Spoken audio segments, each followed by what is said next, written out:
নমস্কাৰ লৈ আহিছো এই মুহূৰ্তৰ অন্য এটা ডাঙৰ খবৰ নিষিদ্ধ মাংস নাখালে যদি অসমত শান্তি ঘূৰি আহে তেনেহলে নিষিদ্ধ মাংস ত্যাগ কৰিব সংখ্যালঘু সমাজে অসম সংখ্যালঘু সংগ্ৰাম পৰিষদৰ এবাৰ নিষিদ্ধ মাংস ত্যাগ কৰাৰ আহ্বান মুছলমান সমাজক অসমৰ শান্তিৰ কাৰণে সকলো কৰিব মুছলমানে কিন্তু ৰাজ্যত হিন্দু আৰু মুছলমানৰ নামত কোনো ৰাজনীতি কৰিব নালাগে মুখ্যমন্ত্ৰী বুলি উল্লেখ কৰা দেখিবলৈ পোৱা গৈছে হততেই মুছলমান লোকসকলক আক্ৰমণ কৰি লোৱা দেখিবলৈ পোৱা যায় ৰাজ্যৰ মুখ্যমন্ত্ৰী গৰাকী কিন্তু মুছলমান সকলৰ ইস্যু ড্ৰাইভাৰ্ট কৰি যাতে এনে ধৰণৰ পৰিবেশ ৰাজ্যত সৃষ্টি নকৰে তাৰ বাবে আহ্বান কৰা দেখিবলৈ পোৱা গৈছে আৰু নিষিদ্ধ মাংস ত্যাগ কৰাৰ আহ্বান জনাইছে এতিয়া অসম সংখ্যালঘু সংগ্ৰাম পৰিষদে জনাইছে এই মুহূৰ্তত কবিশেষ আমি জনাইছো এই মুহূৰ্তৰ অন্য এটা ডাঙৰ খবৰ নিষিদ্ধ মাংস নাখালে যদি অসমত শান্তি ঘূৰি আহে তেন্তে নিষিদ্ধ মাংস আমি নাখাও বুলি উল্লেখ কৰিছে অসমৰ শান্তিৰ বাবে আমি সকলো কৰিম অসমৰ শান্তিৰ বাবে আমি সকলো কাম কৰিব পাৰিম বুলি তেওঁলোকে উল্লেখ কৰিছে গো সুৰক্ষা আইন অসমৰ মুছলমান সমাজে মানি চলিব গো সুৰক্ষা আইন এতিয়া অসমৰ মুছলমান সমাজে মানি চলাৰ প্ৰতিশ্ৰুতি দিছে আৰু প্ৰথমতে 3 মাহৰ বাবে নিষিদ্ধ মাংস নাখাবলৈ আহ্বান কৰিছে মুছলমান লোকসকলক কিন্তু নিৰ্দোষী হোটেলৰ স্বত্বাধিকাৰীসকলক হাৰাশাস্তি নকৰিব যেটো নিষিদ্ধ মাংসৰ ক্ষেত্ৰত অভিযান চলাই হোটেলৰ স্বত্বাধিকাৰীসকলক গ্ৰেপ্তাৰ কৰা হৈছে ইস্যু ড্ৰাইভাৰ্ট কৰিবলৈ সংখ্যালঘু লোকক টাৰ্গেট কৰে হিমন্ত চৰকাৰে বুলি তেওঁলোকে উল্লেখ কৰিছে প্ৰতিক্ৰিয়া অসম সংখ্যালঘু সংগ্ৰাম পৰিষদৰ নিষিদ্ধ মাংসক লৈ সমগ্ৰ ৰাজ্য উত্তাল হৈছে নিষিদ্ধ মাংসৰ ব্যৱসায় কৰা বহু ব্যক্তি কৰা হৈছে আটক আৰু হাতত তালিকা লৈ জিলাই জিলাই গাঁৱে গাঁৱে আৰক্ষীয়ে চলাইছে অভিযান আৰু এই অভিযানৰ প্ৰতিখন জিলাৰ পৰা 4-5 জনকৈ ব্যক্তি কৰা হৈছে আটক কিয়নো যিসকলে চৰকাৰৰ নিৰ্দেশনা নামানি এই ব্যৱসায় কৰি আছিল সেই ব্যক্তিসকলক কৰা হৈছে গ্ৰেপ্তাৰ আৰু ইয়াৰ পিছতে প্ৰতিক্ৰিয়া প্ৰকাশ কৰিছে এবাৰ অসম সংখ্যালঘু সংগ্ৰাম পৰিষদে তেওঁলোকে উল্লেখ কৰিছে যে অসমৰ শান্তিৰ বাবে মুছলমান সমাজে নিষিদ্ধ মাংস তেওঁলোকে ত্যাগ কৰিব আৰু নিষিদ্ধ মাংস নাখালে যদি অসমত শান্তি হয় তেনেহলে তেওঁলোকে সেই কাম কৰিবলৈ প্ৰস্তুত আৰু প্ৰথমতে 3টা মাহৰ বাবে নিষিদ্ধ মাংস ত্যাগ কৰিবৰ বাবে আহ্বান জনাইছে 3 মাহকৈ নোখোৱাকৈ থাকিলে হেয়া এটা তেওঁলোকে পিছলৈও গৈ পেলে পাৰিব বুলি উল্লেখ কৰিছে আৰু এনেদৰে মুছলমান সমাজে নিষিদ্ধ মাংস ত্যাগ কৰিব পাৰিব যেতিয়া তেওঁলোকৰ এটা অভ্যাসত পৰিণত হ'ব এই কথা উল্লেখ কৰিছে আৰু ইয়াৰ লগতে তেওঁ কৈছে যে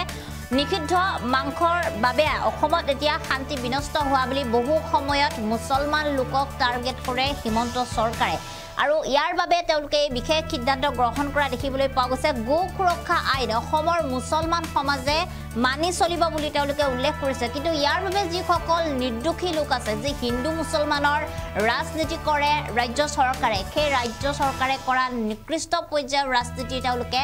এৰক বুলি উল্লেখ কৰিছে বহু সময়ত সংখ্যালঘু লোকসকলক আক্ৰমণ কৰি লোৱা হয় তেনে ধৰণৰ ৰাজনীতি কৰা বাদ দিয়ক বুলি উল্লেখ কৰিছে অসমত কোনো ধৰণৰ হিন্দু মুছলমানৰ ৰাজনীতি নকৰিব সম্প্ৰীতিৰে আজান ফকিৰ অৰ্থাৎ যে শংকৰ মাধৱ আজানৰ দেশ বুলি কোৱা হয় ৰাজ্য বুলি কোৱা হয় তেনেদৰে সকলোৱে সমিল মিলেৰে অসমত বাস কৰিব বুলি উল্লেখ কৰিছে আৰু নিষিদ্ধ মাংস নাখালে যদি শান্তি ঘূৰি আহে তেনেহলে আমি নিষিদ্ধ মাংস নাখাও বুলি উল্লেখ কৰিছে আৰু ইস্যু ড্ৰাইভাৰ্ট কৰিবলৈ সংখ্যালঘু লোকক যে টাৰ্গেট কৰে ৰাজ্য চৰকাৰে সেয়া বাদ দিয়ক আৰু নিৰ্দোষী হোটেলৰ যিসকল স্বত্বাধিকাৰীক আটক কৰা হৈছে সেই ব্যক্তিসকলক শীঘ্ৰে মুকলাই দিয়ক বুলি তেওঁলোকে দাবী কৰা দেখিবলৈ পোৱা গৈছে এটা ডাঙৰ মন্তব্য কৰা দেখিবলৈ পোৱা গৈছে অসম সংখ্যালঘু পৰিষদ আৰু অসম সংখ্যালঘু পৰিষদৰ এই আহ্বান কিমান মানি লয় মুছলমান সমাজে সেয়া সময়ত হ'ব লক্ষণীয় যদি বৰ্তমান সময়ত তেওঁলোকে এটা ডাঙৰ মন্তব্য বিস্ফোৰক মন্তব্য কৰা দেখিবলৈ পোৱা গৈছে আৰু নিষিদ্ধ মাংস নাখাবৰ বাবে এৰিবৰ বাবে ত্যাগ কৰিবৰ বাবে আহ্বান জনোৱা দেখিবলৈ পোৱা গৈছে এই মুহূৰ্তত কিছু মন্তব্য আছে সেই মন্তব্য আমি আপোনালোকক শুনাইছো এবাৰ দেশনৰ এটা আইন আনিছে গো সংৰক্ষণ আইন এটা চৰকাৰে আনিছে চৰকাৰৰ আইন প্ৰত্যেকজন ব্যৱসায়ী তেওঁলোকে মানা প্ৰয়োজন গতিকে তেওঁলোকে আমি বিশেষকৈ নগাঁও জিলাৰ যিসকল ব্যক্তিক আটক কৰিলে কেইজনমান ব্যক্তিৰ লগত সাক্ষাৎ কৰিলোঁ তেওঁলোকে যিটো অভিযোগ দিলে যে তেওঁলোকে সঁচা অৰ্থত কোনো ধৰণৰ গোমাংস গৰুৰ গোমাংসটো তেওঁলোকে বিক্ৰী কৰা নাছিলে তেওঁলোক মানে মহৰ মাংস বিক্ৰী কৰি আহিছিল আজি তেওঁলোকক আটক কৰা হ'ল আজি আমাৰ অনুমান হৈছে যে অসমৰ বিভিন্ন জিলাত সংখ্যালঘু অধ্যুষিত অঞ্চলত আৰক্ষীৰ জৰিয়তে ৰেড মাৰি কিছুমান হোটেল সিল কৰিলে, মানুহখিনি উঠাই আনিলে। গতিকে তেওঁলোকক আগতীয়াকৈ আৰক্ষীয়ে জাননী দিছিল কি দিয়া নাছিল, এই ক্ষেত্ৰত আমি অৱগত নহয়। কিন্তু আইন এটা পাছ কৰাৰ লগে লগে তেওঁলোকক জাননী দিয়াৰো প্ৰয়োজন ব্যৱসায়ীসকলক। আমাৰ কথা হৈছে, যদি গোমাংস বিক্ৰী কৰিছে নিয়ম নীতিৰ মাজত, তেনেহ'লে সেইটো আৰক্ষীয়ে ব্যৱস্থা ল'ব। আৰু কোনো ধৰণৰ গোমাংস বিক্ৰী নকৰা যিসকল মহৰ মাংস বিক্ৰী কৰি আছে, তেনে ব্যক্তিক কোনো ধৰণৰ আৰক্ষীয়ে ব্যৱস্থা গ্ৰহণ যাতে নকৰে, তাৰ বাবে আমি সংগ্ৰাম পৰিষদে বিশেষকৈ আজি সংবাদমেল দিব লগা হ'ল। যিহেতু সমগ্ৰ অসমতে আজি যেনেদৰে মানুহখিনিক আটক কৰা হ'ল, চিল কৰা হ'ল, কেৱল সংখ্যালঘু মুছলমানৰ ওপৰত টাৰ্গেট কৰি যাতে মূল ইছ্যুটো ডাইভাৰ্ট কৰিবৰ কাৰণে মুখ্যমন্ত্ৰী ডাঙৰীয়াই উঠি পৰি লাগিছে। গতিকে মুখ্যমন্ত্ৰী ডাঙৰীয়াৰ যিটো স্বৈৰাচাৰী শাসন, হিটলাৰী শাসন, একনায়কত্ববাদৰ শাসন,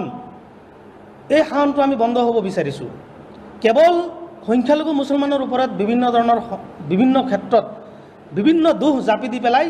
এছাম ব্যক্তিসকলক সন্তুষ্ট কৰিবৰ কাৰণে এই নাটকটো ৰচনা কৰিছে। কথা হ'ল, আমি গোমাংস বন্ধ কৰা আমি বিৰোধিতা নহওঁ। আৰু এনেকুৱা বস্তু নহয় যে আমাৰ গোমাংস খাব লাগিব, গৰু মাংসটো আমাৰ খাব লাগিব, এইটো কোনো ইছলামত আমাৰ কোনো ধৰণৰ নিয়ম নাই, নীতি নাই। এইটো আমি বন্ধ কৰি দিম, সমগ্ৰ অসমৰ ৰাইজে বন্ধ কৰি দিব। কিন্তু ইয়াৰ লগতে আমাৰ দাবী আছে, গৰু চেণ্ডিকেট সমগ্ৰ অসমত চলি আছে, চেণ্ডিকেট বন্ধ হ'ব লাগিব। সম্পূৰ্ণভাৱে পৰিকল্পিতভাৱে কৰিছে। আৰু সঁচা অৰ্থত তেওঁলোকে যদি গৰুৰ মাংস হয়, ফৰেঞ্চিক পঠাক, তদন্ত কৰক, তদন্ত ভিত্তিত কি হয় এইটো আৰক্ষীয়ে ব্যৱস্থা ল'ব। আৰু আপোনালোকে জানে যে বৰ্তমান অসমত আমাৰ যিজন অসমৰ ৰাজ্যৰ মুখ্যমন্ত্ৰী ডাঙৰীয়াই সঁচা অৰ্থত তেখেতে নিজেও কৈছে যে মই কেতিয়াও ধৰ্ম নিৰপেক্ষ ব্যক্তি নহওঁ। গতিকে আমাৰ এই ৰাজ্যখনৰ মুখ্যমন্ত্ৰী ডাঙৰীয়াই যদি নিৰপেক্ষ নহয়, ধৰ্ম নিৰপেক্ষ নহয়, তেনেহ'লে ৰাজ্যৰ আইন শৃংখলা অৱনতি নিশ্চয় ইয়াত ঘটোৱাৰ সম্ভাৱনা আছে। গতিকে আইন শৃংখলা ৰক্ষা কৰাৰ স্বাৰ্থত মুখ্যমন্ত্ৰী যেনেকুৱা নিৰপেক্ষ হ'ব লাগিছিল, কিন্তু আমি বিপৰীত ছবিহে দেখাহে পাইছোঁ। সম্পূৰ্ণভাৱে বিপৰীত ছবি আমি দেখা পাই আছোঁ। গতিকে আমি সংখ্যালঘু সমাজে এজ এ মুছলমান হিচাপে আমি কেতিয়াও ভবা নাছিলোঁ যে ৰাজ্যৰ মুখ্যমন্ত্ৰী ডাঙৰীয়াই একপক্ষীয়ভাৱে কেৱল সংখ্যালঘু মুছলমানৰ ওপৰত টাৰ্গেট কৰি বিভিন্ন ক্ষেত্ৰত বিভিন্ন ধৰণৰ নিৰ্যাতন আজি যে চলাই আছে, এই কথাটো আমি দুখ পাইছোঁ। গতিকে মুখ্যমন্ত্ৰী ডাঙৰীয়াই ৰাজধৰ্ম পালন কৰিবলৈ আমি আহ্বান জনাইছোঁ। কাৰণ আমাৰো মুখ্যমন্ত্ৰী, বিভিন্ন জাতি জনগোষ্ঠীৰ মুখ্যমন্ত্ৰী, অসমখন আগুৱাই লৈ যোৱাৰ ক্ষেত্ৰত মুখ্যমন্ত্ৰী ডাঙৰীয়াৰ যেনেকুৱা নিৰপেক্ষ ভূমিকা হ'ব লাগিছিল, কিন্তু ইয়াত আমি একেবাৰে এই বিষয়টো আমি দেখা পোৱা নাই। কাৰণ বৰ্তমান ৰাজ্যৰ অৰ্থনৈতিক অৱস্থাত মুখ্যমন্ত্ৰী ডাঙৰীয়াই যেনেকৈ আগবাঢ়িব লাগিছিল, ভাৰতবৰ্ষৰ 5খন ৰাজ্যৰ ভিতৰত অসমখন কেনেকৈ 1 নম্বৰত ৰাখিব পাৰে, বিভিন্ন জাতি জনগোষ্ঠীৰ হৈ তেখেতে যেনেকৈ কাম কৰিব লাগিছিল, কোনো ধৰণৰ আমি দেখা পোৱা নাই। কেৱল কোন জনগোষ্ঠীয়ে কি খাব, তেওঁলোকে পাকঘৰত কি খাব, হোটেলত কি খাব, এই বিষয়লৈ মুখ্যমন্ত্ৰীয়ে ব্যস্ত। কাৰণ বিশেষকৈ আমাৰ মানুহৰ মৌলিক অধিকাৰ মুখ্যমন্ত্ৰী ডাঙৰীয়াই খৰ্ব কৰিব বিচাৰিছে। বিশেষকৈ আমাৰ মুছলমান মানুহখিনিৰ যিখিনি মৌলিক অধিকাৰ, অন্ন বস্ত্ৰ বাসস্থান সংবিধানে দিয়া মৌলিক অধিকাৰ আজি কি কৰিছে মুখ্যমন্ত্ৰী ডাঙৰীয়াই খৰ্ব কৰিব বিচাৰিছে। গতিকে মুখ্যমন্ত্ৰী ডাঙৰীয়াৰ এনেকুৱা হিটলাৰী শাসন, স্বৈৰাচাৰী শাসন,